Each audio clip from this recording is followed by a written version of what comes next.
Years ago, during the first days of Trump's first US presidency, the president held a phone conversation with Taiwan's then president, Tsai Ing-wen.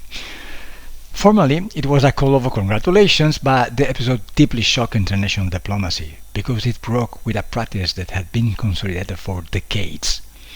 The United States officially recognized China, represented by Beijing, as its sole interlocutor, adhering to the One China principle, which includes the island of Taiwan, considered by Beijing a rebellious province rather than an independent state.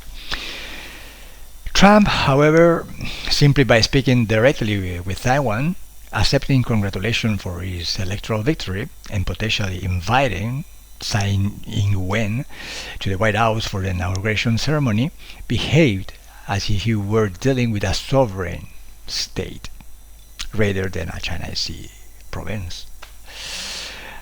I clearly remember journalists describing Trump as an inexperienced president, claiming he had already coded the mage, likening him to a child who breaks something out of sheer curiosity, just to touch everything. In reality, there is much more to observe in this episode, especially if one analyzes it through the concept of creation and co-creation that we often encounter in subtle realms and in sessions of regressive hypnosis. The journalists who mocked Trump's viewing him as a naive billionaire had not yet understood that Trump was not a president of the existing system. They were. They thought and acted with an established rules, recognizing and defending the system's consolidated practice. Trump, on the other hand, represented and continues to represent a new system in direct competition with the existing one, aiming to replace it. From the very beginning, Trump knew he would work to impose his own system on national and international systemic structures.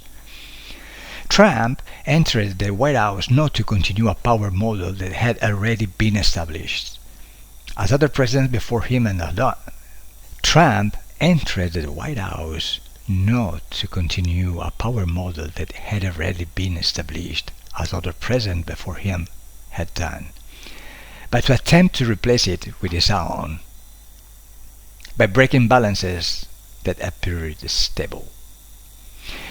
He thus began attempting to dominate co-creation, something he continued to do in the years that followed, and continues to do even today as the 47th President of the United States. At the same time, I'm expressing this analysis today.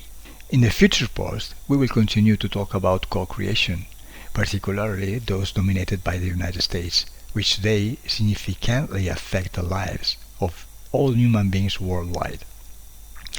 We will also do so to understand how the power of co-creation manifests in the daily life of every individual, since they are nothing more than a reflection of what occurs within each human space at the subliminal level.